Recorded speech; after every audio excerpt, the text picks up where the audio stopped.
down the sights. Hello everybody. So, been a while.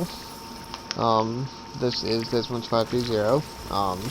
Sorry about not posting for a while. There's been some stuff going on. I'll talk about that later. But main thing is right now, with the launch of the new season Destiny 2, I will be posting Destiny 2 videos again. So before I get into what weapon we are covering today, firstly, I just want to talk about what's going on. So, firstly, and the big thing, I have joined a Discord that runs custom card tournaments along with other things for Yu-Gi-Oh! So, that has been taking up a lot of my time. I actually need to make a video right after this one, basically giving a developer update for the tournaments.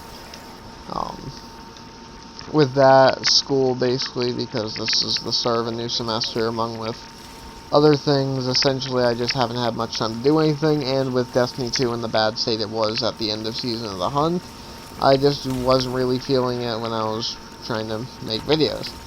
Today, however, with the launch of the new season, me actually being quite happy so far with how the season seems to look, I decided that I would, well, do the simple thing. And that is, well, I'd go back to making videos. With that being said, as for the gameplay in the background, don't be surprised. It's goddamn grenade damage week, or grenadier week, and it just turns out that the increased regen rate ability kinda stacks multiplicatively for some reason.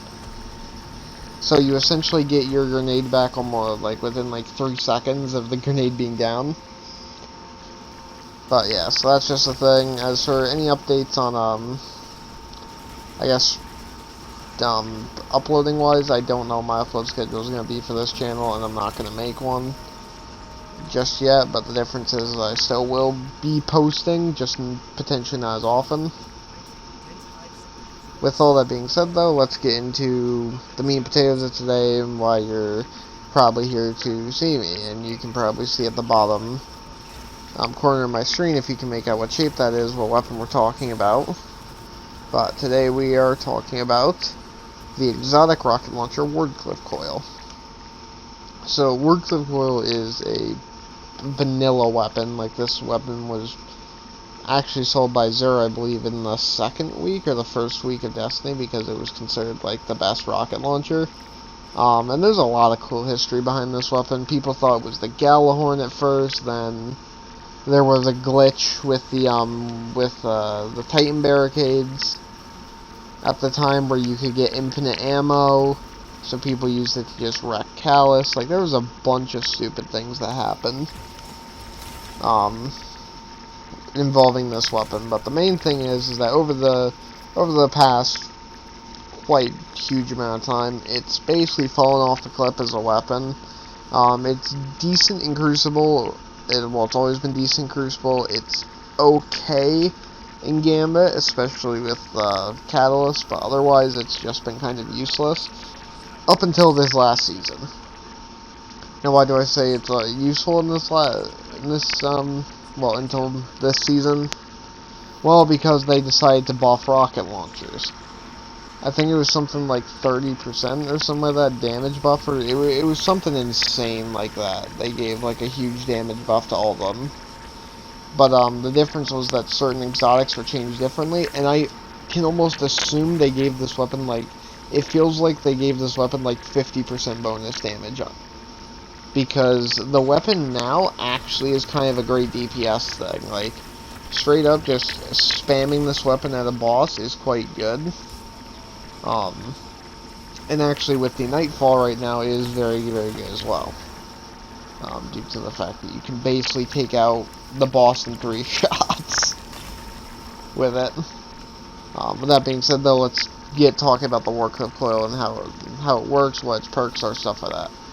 So, the main perk of the Wardcliff coil is that it's a rocket launcher that instead of shooting one rocket, it shoots, I think it's like 12 or something like that, 12, 14-ish. Smaller rockets that instead basically veer all over the place and also proceed to spread, well, they just spread out. and they fire in sequence like that. Though they do have tracking, their tracking is quite weak without the catalyst. I actually don't have the catalyst, sadly. I just haven't gotten it to drop. But that's the, I guess, like, just an overall look at how the weapon works. Its second perk makes it to where you automatically reload among picking up ammo.